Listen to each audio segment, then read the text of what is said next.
नमस्कार दोस्तों, क्राइम तक में आप सबका स्वागत है। मैं हूं सुप्रतिम बैनर्जी। आज की कहानी राजधानी दिल्ली से है और तारीख है 6 मई की, यानी इसी महीने की 6 मई की। दिल्ली के विश्वास नगर इलाके से 6 मई की रात को तकरीबन 12 बजे एक पीसीआर कॉल की जाती है। यानी ये कॉल पुलिस कंट्रोल रूम को की गई थी। कॉलर ये बताता है कि विश्वास नगर के एक पर्टिकुलर लोकेशन पर झगड़ा हो गया है, चाकूबाजी हो गई है और एक लड़के को कई सारे चाकू मारे गए हैं, तो प्लीज़ आप जल्दी चले आइए। ऐसे ही कॉल पुलिस के पास आते हैं और झगड़ों की कॉल आमतौर पर मेट्रोपॉलिटन में बहुत ही मामूली बात है, लेकिन पुलिस हर कॉल अटेंड करती है क्योंकि कौन सा झगड़ा कितना खतरनाक मोड़ ले ले ये कोई नहीं जानता। तो खैर, दिल्ली पुलिस को जैसे ही कॉल मिलती है, पुलिस की एक टीम फ़ौरन मौका वारदात के लिए रवाना होती है और वहाँ जाकर पुलिस देखती है कि वाकई एक लड़के को किसी ने बुरी तरह से चाकुओं से वार करके ज़ख्मी कर दिया है। लड़के की पहचान जो है वो राहुल के तौर पर होती है। उम्र तकरीबन यही 30 से 35 साल के बीच की रही होगी। राहुल को पुलिस वाले उठाकर लोगों की मदद से अस्पताल लेकर जाते हैं। अस्पताल ले जाने वक्त भी उसकी सांसें चल रही थी, लेकिन आखिरकार चाकुओं की वार की वजह से, ब्लड लॉस, शॉक और हेमरेज की वजह से उस लड़के की मौत हो जाती है। यानी झगड़े का ये मामला कत्ल के मामले में बदल जाता है। ऐसा तो झगड़े के मामले की भी पुलिस जांच करती है और ख़ासकर तब जब चाकूबाजी जैसी गंभीर घटना हुई हो, लेकिन जब मामला कत्ल का हो जाए तो पुलिस जो है उसकी तफ्तीश की इंटेंसिटी और ज़्यादा बढ़ जाती है। पुलिस अब पता करने लगती है कि आखिर राहुल को चाकू किसने मारा, क्यों मारा। तो शुरुआती तफ्तीश जो मौका वारदात पर विश्वास नगर में पुलिस करती है, उसमें यह पता चलता है कि राहुल अपने कुछ दोस्तों के साथ बैठकर शराब पी रहा था और उसी शराब पीने पिलाने के क्रम में, शराब पीने पिलाने के सिलसिले में राहुल की किसी से लड़ाई हो गई और उसी लड़ाई में एक हमलावर लड़के ने राहुल पर चाकुओं से हमला किया। अब पुलिस ने उस लड़के की पहचान पता करने की कोशिश की और जल्द ही पुलिस ने उसको आइडेंटिफाई भी कर लिया। जिस लड़के पर राहुल पर घातक हमला करने का इल्ज़ाम था उसका नाम था करण। करण भी उसी विश्वास नगर के इलाके में रहता था। पुलिस ने जांच आगे बढ़ाई और अपने मुखबिरों को, जो पुलिस के इन्फॉर्मर होते हैं, उन्हें अलर्ट कर दिया कि करण कहीं भी आसपास नज़र आए तो ज़रूर हमें बताना, उसे इंटरसेप्ट करना है, पकड़ना है। ठीक इसी तरह से पुलिस ने उस इलाके में और आसपास के तमाम इलाकों के सीसीटीवी फुटेज चेक किए, जिससे करण का हुलिया पता चले, उसके वॉकिंग स्टाइल के बारे में पता चले, किधर से आया, किधर गया, ये व्हेयरअबाउट्स पता किए जा सकें। लेकिन इतने तमाम एक्सरसाइज के बावजूद पुलिस को करण के बारे में कोई बहुत ज़्यादा जानकारी नहीं मिल पाई। हालांकि आइडेंटिफाई वो हो गया था, उसके घर का भी पता चल चुका था, लेकिन लाख कोशिश करने के बावजूद उसके प्रेजेंट लोकेशन के बारे में पुलिस कुछ पता नहीं कर पा रही थी। और दिक्कत ये थी कि करण ने इत्तेफाक से वारदात के वक्त भी अपने पास मोबाइल फ़ोन नहीं रखा था। तो नहीं रखने की वजह से वो किससे बात कर रहा था, किधर जा रहा था, ये पुलिस को पता नहीं चल पा रहा था। और अब भी इस वक्त जब पुलिस इस मामले की तफ्तीश कर रही थी, तब भी चूंकि उसके पास कोई मोबाइल फ़ोन नहीं था तो पुलिस उसे ट्रैक नहीं कर पा रही थी। आमतौर पर आज के ज़माने में आपको पता है, टेक्निकल सर्विलांस और मोबाइल फ़ोन का जो सर्विलांस है उसकी वजह से बहुत सारे जुर्म के मामले सुलझते हैं, लेकिन ये एक थोड़ा हटकर मामला था जिसमें मोबाइल फ़ोन का इस्तेमाल नहीं होने की वजह से पुलिस के लिए एक नया चैलेंज जो है क्रिएट हो गया था। और करण के बारे में तमाम जानकारी होने के बावजूद चूंकि उसकी मौजूदा लोकेशन के बारे में पुलिस को पता नहीं चल पा रहा था, तो पुलिस उसे पकड़ नहीं पा रही थी। बहरहाल पुलिस करण के घर वालों से भी लगातार बात कर रही थी और पूछ रही थी, आपका बेटा कहाँ है, कहाँ हो सकता है। नाते रिश्तेदारों के पतों पर पुलिस ने अपनी अपनी टीमों को अलर्ट कर दिया था। कई बार होता है कि मुलजिम घटना को कहीं अंजाम दे और जाकर किसी दोस्त के पास, रिश्तेदार के पास छुप जाए। इस तरह के बहुत सारे मामले होते हैं। तो पुलिस ने हर जगह अपने मुखबिरों का जाल बिछा दिया था, लेकिन कोई कामयाबी नहीं मिल रही थी। इसी बीच 2 से 4 दिन गुजरने के बाद पुलिस को एक बहुत अहम जानकारी मिली। करण के घर वालों से ही पुलिस को यह पता चला कि करण ने एक रोज़ पहले अपने पिता को फ़ोन किया था और फ़ोन पर 2 मिनट तक बातचीत की थी। अब ये अपने आप में एक अजीब बात थी कि जिस आदमी के पास मोबाइल फ़ोन नहीं है, जो मोबाइल फ़ोन कैरी नहीं कर रहा है, वो अपने पिता को फ़ोन कर रहा है और ये जानकारी कहीं और से नहीं बल्कि घर वालों से ही पता चलती है। तो ये एक बात क्लियर हो जाती है कि करण हो सकता है या तो कोई सीक्रेट फ़ोन कैरी कर रहा हो या फिर उसने किसी का मोबाइल फ़ोन लेकर अपने घर वालों को फ़ोन किया हो। घर वालों से जब पूछताछ की जाती है तो घर वाले फिर से कहते हैं कि उन्हें इससे ज़्यादा कोई भी जानकारी नहीं है कि करण ने फ़ोन किया था और करण ने अपने पापा से 2 मिनट तक बात की थी। उसके पापा से पुलिस ने पूछताछ की। उसके पिता ने, करण के पिता ने ये बताया कि हाँ, मेरे बेटे ने फ़ोन किया था और उसने बताया कि वो सूरत गुजरात से बोल रहा है और उसने ये कहा कि चूंकि उसके खिलाफ मर्डर का केस रजिस्टर हो गया है दिल्ली में एक झगड़े के बाद, तो अब उसके पास भागने के सिवाय कोई चारा नहीं है। फिलहाल वो सूरत में है, लेकिन आने वाले कुछ दिनों में वो मुंबई चला जाएगा और वहीं रहेगा, इसलिए उसे घर वाले संपर्क करने की या ढूंढने की कोशिश न करें। अभी वो दिल्ली नहीं आएगा, जब भी कभी मिलना होगा तो वो खुद अपनी तरफ से संपर्क करेगा। इतनी सारी बातें करण ने अपने पिता से कही थी, लेकिन किसी मोबाइल नंबर के बारे में उसके पिता या घर के लोग जो है ये नहीं बता पाए कि करण कौन सा नंबर इस्तेमाल कर रहा है। खैर, जब किसी फ़ोन से भी करण के पिता को मोबाइल पर अगर बेटे ने फ़ोन किया था तो उस नंबर का तो पता चल ही सकता था, तो पुलिस ने वही काम किया। पुलिस ने करण के पिता का मोबाइल फ़ोन लिया और ये देखा कि कॉल लॉग में लास्ट जो डायल है बेटे की तरफ से जो कॉल आया है, रिसीव किया हुआ कॉल, वो कितने नंबर से आया है। पुलिस ने उस नंबर का पता किया और वाकई उस नंबर की लोकेशन जो है वो सूरत की ही मिली। कहने का मतलब ये कि करण ने अपनी लोकेशन को लेकर अपने पिता से कम झूठ नहीं बोला था। अब पुलिस की एक टीम जो है, दिल्ली पुलिस की एक टीम फौरन सूरत गुजरात के लिए रवाना हुई। इतने बड़े शहर में एक मोबाइल नंबर के जरिए करण तक पहुंचना भी अपने आप में एक चुनौती थी, लेकिन दिल्ली पुलिस ने यह तय किया कि वहां जाकर वो अकेले काम नहीं करेगी, बल्कि सूरत पुलिस से भी, गुजरात पुलिस से भी कांटेक्ट करेगी और उनसे भी इस मामले में मदद लेगी। लोकल पुलिस का किसी भी ऑपरेशन में इन्वॉल्व हो जाना, आप समझ सकते हैं कि किसी भी इन्वेस्टिगेशन के ऑपरेशन को वो कितना एज दे सकता है, कितनी मदद मिलती होगी, क्योंकि लोकल लोग बहुत सारी चीज़ें जानते हैं, उनका अपना अलग नेटवर्क होता है। मतलब कोई भी लोकल सपोर्ट जो है किसी भी मामले में बहुत कारगर साबित होता है। तो खैर, दिल्ली पुलिस की टीम गुजरात पहुंची और गुजरात में पुलिस से वहां से कांटेक्ट किया। गुजरात पुलिस ने स्पेशली क्राइम ब्रांच की एक टीम को दिल्ली पुलिस की टीम के साथ लगा दिया और कहा कि अब आप इस मामले को फॉलो कीजिए। तो जो नंबर था, उस नंबर का लोकेशन दिल्ली पुलिस ने गुजरात पुलिस के साथ मिलकर निकाला और वो नंबर सूरत का ही था। फिर पुलिस फाइनली उस आदमी को इंटरसेप्ट करने में, उस आदमी को एप्रीहेंड करने में, पकड़ने में कामयाब हो गई। लेकिन उस आदमी से जब पूछताछ हुई तो वो आदमी करण से, उसकी हकीकत से और इस पूरे घटनाक्रम से बिल्कुल अनजान निकला। कहने का मतलब ये कि वो आदमी जिसके नंबर से करण ने अपने घर वालों को फ़ोन किया था, वो करण का कोई दोस्त, कोई शरण देने वाला आदमी या कोई लोकल सपोर्ट नहीं था, बल्कि एक रैंडम सिविलियन था जिससे करण ने किसी एक मोड़ पर उसका मोबाइल फ़ोन मांग कर फ़ोन किया था। उस आदमी ने पुलिस को बताया कि वो किसी करण को नहीं जानता है। हाँ, 1 रोज़ पहले या 2 रोज़ पहले जब वो किसी पर्टिकुलर रास्ते से गुजर रहा था तो उस समय एक लड़के ने उससे मोबाइल फ़ोन 2 मिनट के लिए मांगा था, ये कहते हुए कि वो बहुत परेशान है और उसे इमरजेंसी में एक कॉल करनी है। तो उसने भलमनसाहत में या इंसानियत के नाते अपना मोबाइल फ़ोन उस लड़के को दे दिया था। इतनी बात उस आदमी ने करण के बारे में बताई। साथ ही उस आदमी ने यह भी बताया कि किस जगह पर खड़े होकर उस लड़के ने मोबाइल फ़ोन मांगकर बात की थी। अब पुलिस को उस पर्टिकुलर एरिया का, उस जगह का भी पता चल चुका था। नंबर का तो पता चल ही चुका था, उसके ओनर का पता चल चुका था, जिस जगह से कॉल की गई थी उसका भी पता चल गया। जब इतना सब कुछ पता चल गया तो पुलिस ने अब उस इलाके के आसपास, उस पर्टिकुलर रोड के, उसके आसपास की गलियों के और पूरे इलाके के जितने भी सीसीटीवी कैमरे हैं उसकी जांच करने का फैसला किया। ये सूरत का एक इंडस्ट्रियल एरिया था और पुलिस ने कम से कम 60 से ज़्यादा सीसीटीवी कैमरों की फुटेज कई घंटों की खंगाली और स्पेशली उस टाइम फ्रेम की तो खंगाली ही जिस टाइम फ्रेम पर वो कॉल जनरेट हुई थी या की गई थी। और इसमें गुजरात पुलिस को और दिल्ली पुलिस को जो जॉइंट ऑपरेशन चल रहा था उसमें बड़ी कामयाबी मिली।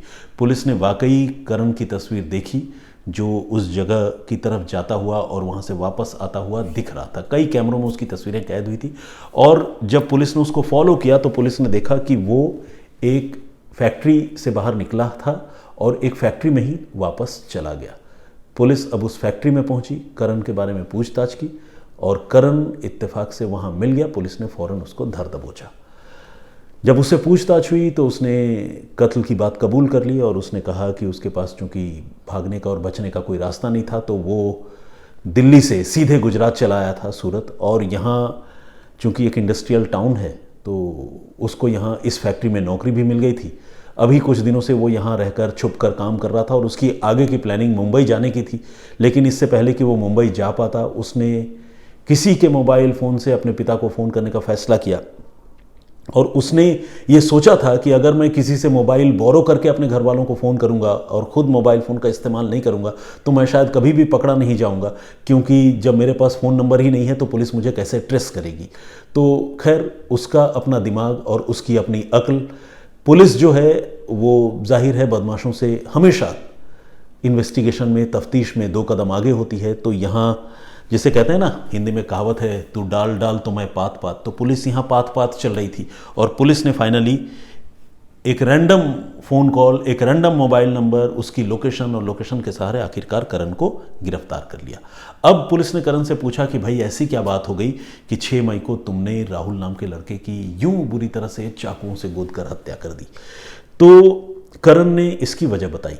करण ने बताया कि उस रोज़ राहुल अपने भाई सूरज के साथ मिलकर विश्वासनगर के एक ठिकाने पर बैठकर शराब पी रहा था और उसी मौके पर यह भी मौजूद था करण, जो कि उन दोनों को कॉमनली जानता था, आप उनको कॉमन फ्रेंड भी कह सकते हैं। और करण ने नशे में सूरज नाम के उस तीसरे लड़के से उसकी शराब की बोतल छीनने की कोशिश की ताकि वो ज़्यादा शराब पी सके, लेकिन सूरज जो है अपनी शराब की बोतल देना नहीं चाहता था। अब शराब की बोतल को लेकर सूरज और करण के बीच में पहले कहासुनी हुई और चूंकि राहुल जो सूरज का कज़न था, भाई था, वो भी मौके पर मौजूद था, तो उसने इस झगड़े में इंटरफेयर की और उसके बाद सूरज ने और राहुल ने मिलकर करण की अच्छी खासी पिटाई की। दोनों काफ़ी देर तक करण की ठुकाई पिटाई करते रहे और करण को इससे चोटें तो लगी ही, लेकिन जितना चोट जिस्म में लगा उससे ज़्यादा चोट दिल को लगी, आत्मसम्मान को बड़ी ठेस पहुंची। उसको लगा कि यार दोनों भाइयों ने मिलकर दारू के पीछे, शराब के पीछे मेरी इतनी पिटाई कर दी और इसका तो मैं बदला लूँगा। उस वक्त जब शाम को ये मैनोशी का कार्यक्रम चल रहा था, पीने पिलाने का दौर चल रहा था, तब तो उस मारपीट के बाद तीनों लोग अलग अलग जगहों पर डिस्पर्स हो गए, चले गए, लेकिन करण जो है वो बदले की आग में जल रहा था। उसने पूरी तैयारी की, एक चाकू का इंतज़ाम किया और रात को तकरीबन 11:30 बजे उसने फिर से लोकेट किया राहुल को, जिसने उसके साथ मारपीट की थी। राहुल से वो ज़्यादा चिढ़ा हुआ था क्योंकि राहुल ने उसे ज़्यादा पीटा था, ज़्यादा जलील किया था।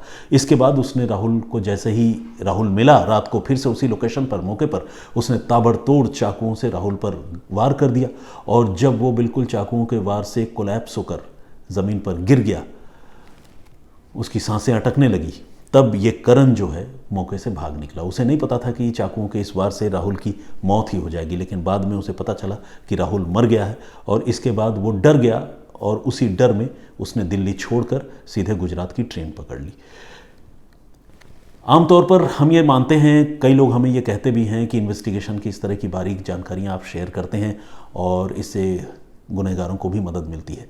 कई बार गुनहगार जो है वो ज़रूरत से ज़्यादा चालाकी भी दिखाते हैं। आमतौर पर आज की तारीख में हर आदमी के पास कम से कम एक मोबाइल फ़ोन तो होता ही है, बच्चों के पास भी होता है, बालिग की तो बात छोड़िए। ऐसा नहीं कह रहा हूँ कि सारे बच्चों के पास, लेकिन बहुत सारे बच्चों के पास भी फ़ोन होता है। कई लोग 2-2 फ़ोन लेकर चलते हैं।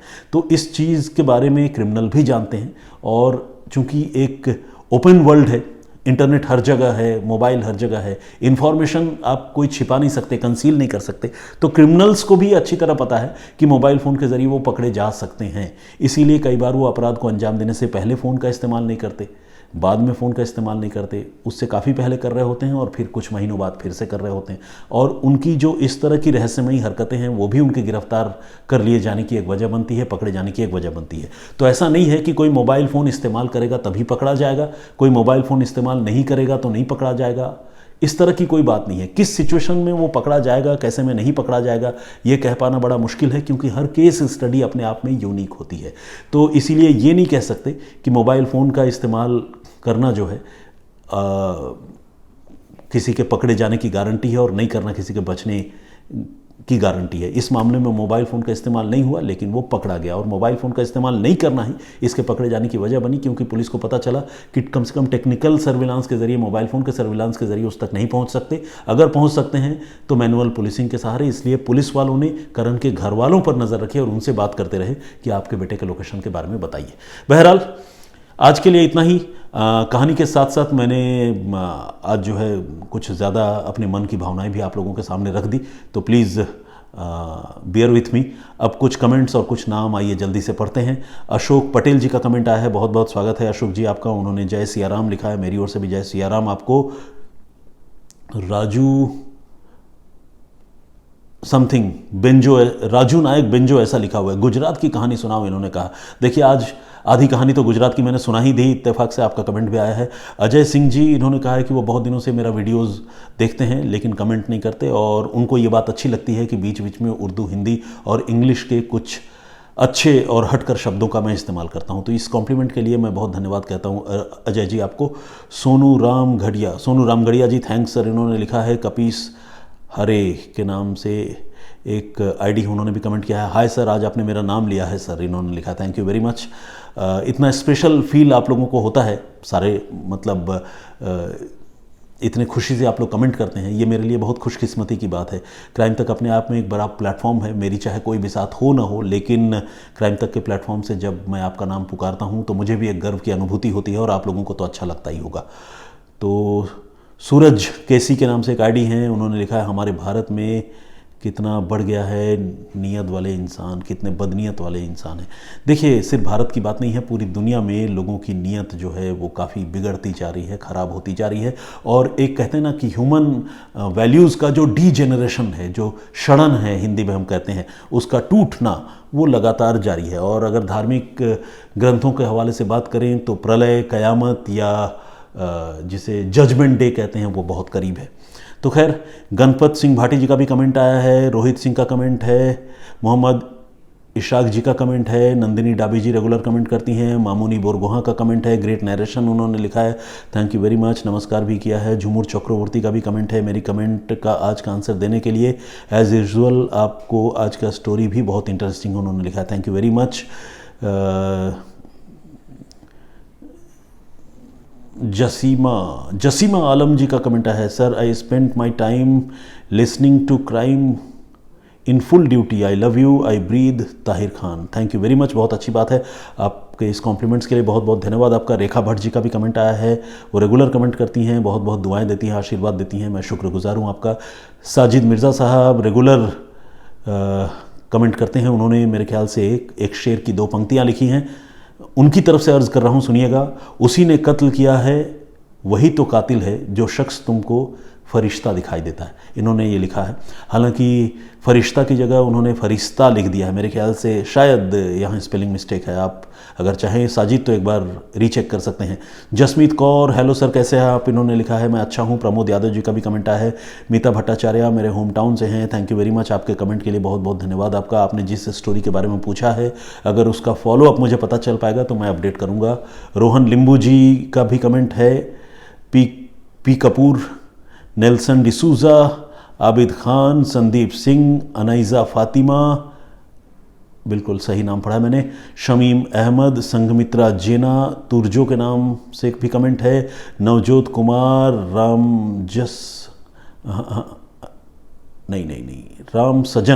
राम सजन गुप्ता जी, ये मिर्ज़ापुर से हैं और इन्होंने आवाज़ की तारीफ़ की है और बहुत बहुत शुक्रिया भी कहा है। मेहताब इदरीसी साहब का भी कमेंट है। रिजवान सैफ़ी जी हैं, रजनी जायसवाल यूज़र समथिंग के नाम से एक आईडी हैं और इन्होंने लिखा है कि तू शायद यानी हो सकता है जैसे वर्ड्स और अपनी बेकार राय देकर टाइम बर्बाद मत कर। कुल मिलाकर इन्होंने अपना नाम नहीं लिखा है लेकिन बड़े गुस्से में हैं, मेरे स्टोरी टेलिंग का अंदाज़ उनको पसंद नहीं आया। तो मैं तो आपको यही कहूँगा दोस्त कि एक तो नाम लिखिए खुलकर, और दूसरा ये कि आपका बहुत बहुत स्वागत है। आपको चाहे मेरी पेशकश पसंद आए ना आए, ये हो सकता है कि कुछ बात आपको अच्छी ना लगे। देखिए हर किसी के पैमाने पर खरे उतर पाना थोड़ा मुश्किल है, खासकर जब आप पब्लिक प्लेटफॉर्म पर आते हैं और अपनी कोई बात रखते हैं तो किसी को कोई बात अच्छी लगती है, किसी को बुरी लगती है। विथ टाइम मैंने जो आपके कॉम्प्लीमेंट्स हैं और जो कमेंट्स हैं, नेगेटिव कमेंट भी हैं, उन सारी चीज़ों को मैंने बहुत पॉजिटिवली लेना सीख लिया है। Thank you very much once again. Poonam Sharma ji का भी कमेंट है, hello good afternoon sir ji, उन्होंने लिखा है। अजय कुमार सिंह का भी कमेंट आया है। Little rain drops regular comment करते हैं। भगवती छेत्री जी का भी कमेंट है और एक आईडी है, वो मैं पढ़ नहीं पा रहा हूँ ठीक से क्योंकि स्मार्टली या ऐसा कुछ लिखा हुआ है, लेकिन चूंकि एक साथ सारे वर्ड्स एक साथ क्लब्ड हैं, जुड़े हुए हैं, तो मैं उसको ठीक से समझ नहीं पा रहा हूँ। भास्कर सोनी जी का भी कमेंट है, रेशम सिंह का और Lovely Sharma ji, thank you very much आप सारे लोगों का इतने सारे कमेंट्स करने के लिए। और भी बहुत सारे सैकड़ों लोगों ने कमेंट किया है, लेकिन मैं सारे लोगों का कमेंट एट वन गो पढ़ तो नहीं सकता, लेकिन हाँ आप सारे लोगों को शुक्रिया ज़रूर कह सकता हूँ। बिंदिया भट्ट भाटिया जी का भी कमेंट है। मैंने पिछले एपिसोड में बिंदिया भट्ट मिश्रा पढ़ दिया था, पता नहीं कैसे पढ़ दिया मिश्रा अपने मन से ही, जबकि लास्ट सरनेम आपका भाटिया है, तो उन्होंने उस चीज़ को पॉइंट आउट किया है। प्रदीप भाम्बू जी रेगुलर कमेंट करते हैं, बहुत स्वागत आपका और बहुत धन्यवाद भी आपका, thank you very much once again. एक हमारे दर्शक है, उन्होंने लिखा है अमेजिंग स्टोरी टेलिंग, प्लीज़ मेरा नाम लेना, लेकिन नाम उन्होंने लिखा नहीं है तो नाम कैसे लूँ, लेकिन ठीक है आप समझ गए होंगे कि मैं आप ही का नाम ले रहा हूँ। फिलहाल मुझे इजाज़त दीजिए, अपना बहुत ख्याल रखिए, मैं फिर हाजिर होऊंगा किसी और वाक़ये किसी और कहानी के साथ, और ये 2 वे कम्युनिकेशन का हमारा और आपका जो सिलसिला है वो आगे यूँ ही चलता रहेगा। एक बार फिर से बहुत बहुत धन्यवाद आप सबका। जय हिंद, जय भारत।